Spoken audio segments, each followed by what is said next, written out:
26ನೇ ತಾರೀಕಿನಂದು ನಮ್ಮ ರಾಜ್ಯದ ಚುನಾವಣೆ ನಮಗೆಲ್ಲರಿಗೂ ಕೂಡ ಘೋಷಣೆ ಆಗಿ ದಿನಾಂಕ ನಿಗದಿಯಾಗಿದೆ.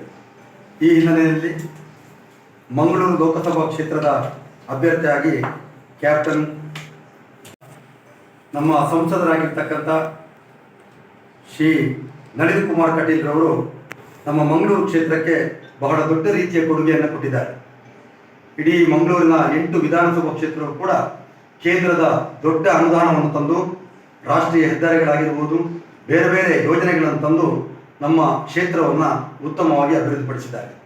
ಅದೇ ರೀತಿ ವಿಶೇಷವಾಗಿ ಸುಳ್ಯ ವಿಧಾನಸಭಾ ಕ್ಷೇತ್ರವು ಕೂಡ ದೊಡ್ಡ ಅನುದಾನವನ್ನು ಕೊಡುವ ಮೂಲಕ ಇವತ್ತು ಮಾಡಿ ಮೈಸೂರು ರಸ್ತೆ ಕೂಡ ಈಗಾಗಲೇ ಮಾಸ್ಟರ್ ಪ್ಲಾನ್ ಅನ್ನು ಮಾಡಿ ಮುಂದಿನ ವರ್ಷ ಅದು ಟೆಂಡರ್ ಆಗಿ ಈ ಒಂದು ಚತುಷ್ಪಥ ರಸ್ತೆ ಕೂಡ ಅನುದಾನವನ್ನು ಮೀಸಲಿಡಲಾಗಿದೆ. ಅದೇ ರೀತಿ ಮಂಗಳೂರಿನಿಂದ ಸುಳ್ಯಕ್ಕೆ, ಅದೇ ರೀತಿ ಮಂಗಳೂರಿನಿಂದ ಹಾಸನಕ್ಕೆ ಹೋಗುವಂಥ ಎಲ್ಲ ರಸ್ತೆಗಳು ಕೂಡ ಇವತ್ತು ಅಭಿವೃದ್ಧಿ ಆಗುವಂಥದ್ದು ಕೂಡ ಮಾನ್ಯ ನಳಿನ್ ಕುಮಾರ್ ಕಟೀಲ್ ಅವರ ನೇತೃತ್ವದಲ್ಲಿ ಇವತ್ತು ಒಳ್ಳೆ ರೀತಿಯ ಕೆಲಸ ಕಾರ್ಯಗಳು ಆಗ್ತಾ ಇದೆ. ವಿಶೇಷವಾಗಿ ಸುಳ್ಯ ವಿಧಾನಸಭಾ ಕ್ಷೇತ್ರದ ಬಳ್ಪ ಗ್ರಾಮವನ್ನು ಆದರ್ಶ ಗ್ರಾಮವನ್ನಾಗಿ ಕೊಟ್ಟು ಸುಮಾರು 80 ಕೋಟಿಗಿಂತಲೂ ಮಿಕ್ಕಿದ ಅನುದಾನವನ್ನು ವಿನಿಯೋಗ ಮಾಡುವಲ್ಲಿ ಮಾನ್ಯ ಸಂಸದರಾಗಿರ್ತಕ್ಕಂಥ ನಳಿನ್ ಕುಮಾರ್ ಕಟೀಲ್ ರವರು ಒಂದು ಒಳ್ಳೆಯ ಕೊಡುಗೆಯನ್ನು ಸುಳ್ಯ ವಿಧಾನಸಭಾ ಕ್ಷೇತ್ರ ಕೊಟ್ಟಿದ್ದಾರೆ. ಹಿಂದಿನ ಅವಧಿಯ ಶಾಸಕರು ಈಗಿನ ಮಾನ್ಯ ಕುಮಾರಿ ಭಾಗೀರಥಿ ಬುರುಡೆ ಇವರ ನೇತೃತ್ವದಲ್ಲಿ ಸುಳ್ಯ ವಿಧಾನಸಭಾ ಕ್ಷೇತ್ರದ ಎಲ್ಲ ಅಭಿವೃದ್ಧಿ ಕಾರ್ಯಕ್ಕೆ ಮಾನ್ಯ ಸಂಸದರ ಕೊಡುಗೆ ಬಹಳ ದೊಡ್ಡ ರೀತಿಯಲ್ಲಿ ಆಗಿ ಸುಳ್ಯ ವಿಧಾನಸಭಾ ಕ್ಷೇತ್ರದ 76 ಗ್ರಾಮಗಳು ಕೂಡ ಇವತ್ತು ಅಭಿವೃದ್ಧಿಯನ್ನು ಸಾಧಿಸಲಿಕ್ಕೆ ಸಾಧ್ಯ ಆಗಿದೆ. ಈ ನಿಟ್ಟಿನಲ್ಲಿ ಮಾನ್ಯ ಕ್ಯಾಪ್ಟನ್ ಬ್ರಿಜೇಶ್ ಚೌಟ ಇವರ ನಾಮಪತ್ರ ಸಲ್ಲಿಕೆ ಮಾಡುವ ಉದ್ದೇಶದಿಂದ ಸುಳ್ಯ ವಿಧಾನಸಭಾ ಕ್ಷೇತ್ರದಿಂದ ಸುಮಾರು 3000 ಸಂಖ್ಯೆಯ ಕಾರ್ಯಕರ್ತರು ಬರಬೇಕಿರುವಂಥ ವಿನಂತಿ ಮೇರೆಗೆ ಸ್ವಇಚ್ಛೆಯಿಂದ ಅವರವರ ವಾಹನಗಳನ್ನೇ ಮಾಡಿಕೊಂಡು ಎಲ್ಲ ನಮ್ಮ ಕ್ಷೇತ್ರದ ಎಲ್ಲ ಗ್ರಾಮಗಳಿಂದ ನಾವೆಲ್ಲ ಕಾರ್ಯಕರ್ತರು ದೊಡ್ಡ ಸಂಖ್ಯೆಯಲ್ಲಿ ಪಾಲ್ಗೊಂಡು ಆ ಕಾರ್ಯವನ್ನು ಯಶಸ್ವಿಗೊಳಿಸುವಂಥ ನಿಟ್ಟಿಗೋಸ್ಕರ ಇವತ್ತು ನಾವು ಈ ಒಂದು ಪತ್ರಿಕಾಗೋಷ್ಠಿಯನ್ನು ಮಾಡ್ತಾ ಇದ್ದೇವೆ. ಸುಳ್ಯ ವಿಧಾನಸಭಾ ಕ್ಷೇತ್ರದ ಎಲ್ಲ ಬೂತ್ಗಳಿಂದ ಕೂಡ ಈ ಒಂದು ಪಾರ್ಟಿ ಇವತ್ತು ಅವಕಾಶವನ್ನು ನೀಡಿದೆ. 10 ವರ್ಷಗಳ ಕಾಲ ದೇಶ ಸೇವೆಯನ್ನು ಮಾಡಿಕೊಂಡು ವಿವಿಧ ನಮ್ಮ ಪಾರ್ಟಿಯ ಜವಾಬ್ದಾರಿಯನ್ನು ವಹಿಸಿಕೊಂಡು ಉತ್ತಮವಾಗಿ ಕೆಲಸ ಮಾಡುವಂಥ ಯುವ ನಾಯಕನಿಗೆ ಈ ಬಾರಿಯ ಒಂದು ಅಭ್ಯರ್ಥಿ ಸ್ಥಾನವನ್ನು ಕೊಟ್ಟು ನಮ್ಮ ಮಂಗಳೂರು ಕ್ಷೇತ್ರವನ್ನು ಪ್ರತಿನಿಧಿಸಲಿಕ್ಕೆ ನಮ್ಮ ಭಾರತ ಕಡಬ ತಾಲೂಕಿನ ಆಲಂಕಾರು ಭಾಗದಲ್ಲಿ ಮಾಡುವಂಥ ನಿಶ್ಚಯ ಮಾಡಿದ್ದೇವೆ. ಅಲ್ಲಿ ಆಲಂಕಾರಿನ CA ಬ್ಯಾಂಕಿನಲ್ಲಿ ಈ ಒಂದು ಕಾರ್ಯಕ್ರಮವನ್ನು ಮಾಡುವಂಥ ನಿಶ್ಚಯ ಮಾಡಿದ್ದೇವೆ. ಹಾಗಾಗಿ ಎಲ್ಲ ವಿವಿಧ ಬೂತ್ಗಳಿಂದ ಕೂಡ ಎಲ್ಲ ಕಾರ್ಯಕರ್ತೆಯರು ಅಂದರೆ ಮಹಿಳಾ ಶಕ್ತಿ ಕೇಂದ್ರಕ್ಕೆ ಮಾಡಿರ್ತಕ್ಕಂಥ ಪ್ರಮುಖ ಕಾರ್ಯಕರ್ತರು ಇದ್ದುಕೊಂಡು ಕೆಲಸ ಕಾರ್ಯಗಳನ್ನು ಮಾಡ್ತಾ ಇದ್ದೇವೆ.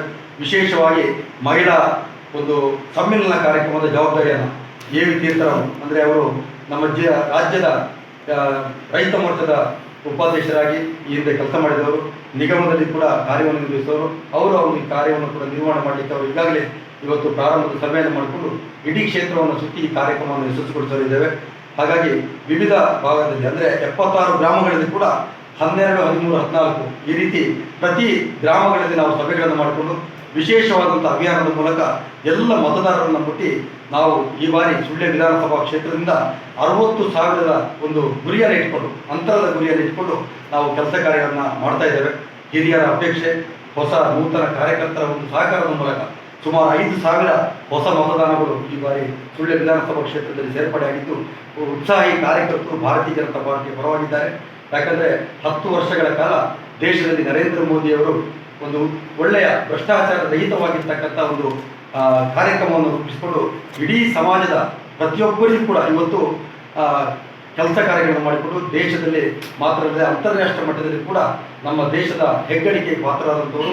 ಇವತ್ತು ಸಾಮಾನ್ಯ ಜನರಿಗೂ ಕೂಡ ಎಲ್ಲ ವರ್ಗದ ಜನರಿಗೂ ಕೂಡ ವಿಶೇಷವಾದಂಥ ಯೋಜನೆಗಳು ಪ್ರತಿಯೊಂದು ಮನೆಯಲ್ಲಿ ಕೂಡ ಮುಟ್ಟುವಲ್ಲಿ ಮಾನ್ಯ ಪ್ರಧಾನಮಂತ್ರಿಗಳು ಇವತ್ತು ನಮಗೆ ಕೇಂದ್ರದ ಭಾರತೀಯ ಜನತಾ ಪಾರ್ಟಿ ಕಾರ್ಯಕ್ರಮದಲ್ಲಿ ಯಶಸ್ವಿಗೊಳಿಸಲಿಕ್ಕೋಸ್ಕರ ನಮಗೆ ಅದರ ಉಸ್ತುವಾರಿಯನ್ನು ನಮ್ಮ ಹಿರಿಯರಾದ AV ತೀರ್ಥರಾಮರು, ಮಾಜಿ ಮೀನುಗಾರಿಕಾ ನಿಗಮದ ಅಧ್ಯಕ್ಷರು ಕರ್ನಾಟಕ ಘನ ಸರ್ಕಾರದ, ಅವರ ನೇತೃತ್ವದಲ್ಲಿ ಮಹಿಳಾ ತಂಡವನ್ನು ಅದ್ಧೂರಿ ಒಂದು ಸಮಾವೇಶವನ್ನು ಮಾಡಲಿಕ್ಕೆ ಈಗಾಗಲೇ ಸಜ್ಜಾಗ್ತಾಯಿದೆ. ಈ ಕಾರ್ಯಕ್ರಮಕ್ಕೆ ಹೆಚ್ಚಿನ ಸಂಖ್ಯೆಯಿಂದ ಬೂತ್ ಮಟ್ಟದಿಂದ ಹೆಚ್ಚಿನ ಮಹಿಳೆಯರು ಮುಂದಿನ ದಿನದಲ್ಲಿ ನಮಗೆ ಈಗಾಗಲೇ ನಮ್ಮ ನೆಚ್ಚಿನ ಪ್ರಧಾನಿ ನರೇಂದ್ರ ಮೋದಿ 33% ಯೋಜನೆಯನ್ನು ಜಾರಿ ತಂದಿದ್ದಾರೆ ಮಹಿಳೆಯರಿಗೆ ಅವಕಾಶವನ್ನು ಕೊಡುವಂಥ ಈ ಸಂದರ್ಭದಲ್ಲಿ.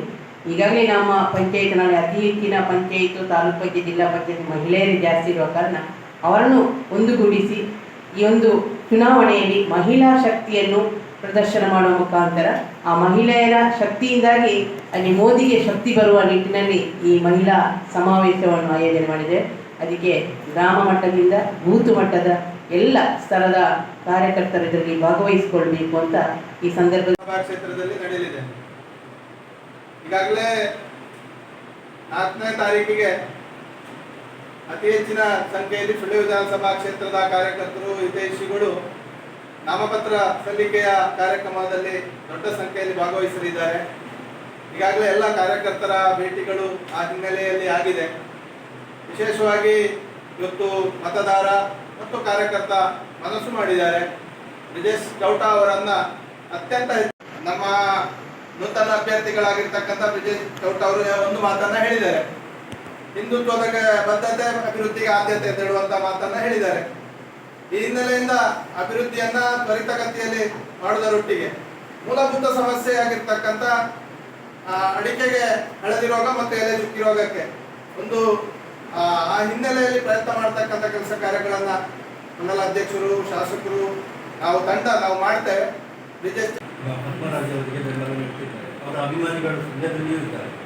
ಅದು ಯಾವ ರೀತಿಯ ಪರಿಣಾಮ ನಿಮ್ಮ ನೀರಿನ ಮೇಲೆ ಪರಿಣಾಮ ಬೀರುತ್ತದೆ? ಇಲ್ಲಿ ಸುಳ್ಯದಲ್ಲಿ ಆಗಿರ್ಬೋದು, ದಕ್ಷಿಣ ಕನ್ನಡದಲ್ಲಿ ಹಿಂದುತ್ವದ ಅಭಿಮಾನಿಗಳಿದ್ದಾರೆ. ಸತ್ಯನಾರಾಯಣದ ಅಭಿಮಾನಿಗಳು ಅವರು ಹಿಂದುತ್ವದಲ್ಲಿ ಇದ್ದಾಗ ಅವರ ಅಭಿಮಾನಿಗಳಿರುವುದು. ಆದರೆ ಅವರು ಹಿಂದುತ್ವವನ್ನು ಬಿಟ್ಟಾಗ ಅವರೊಟ್ಟಿಗೆ ಅಭಿಮಾನಿಗಳು ಇರುವಂಥದ್ದು ಕಡಿಮೆ, 100% ಕಡಿಮೆ. ಅದಲ್ಲೇನಿಲ್ಲ. ಅವರ ಹಿಂದೆ ಹಿಂದೂ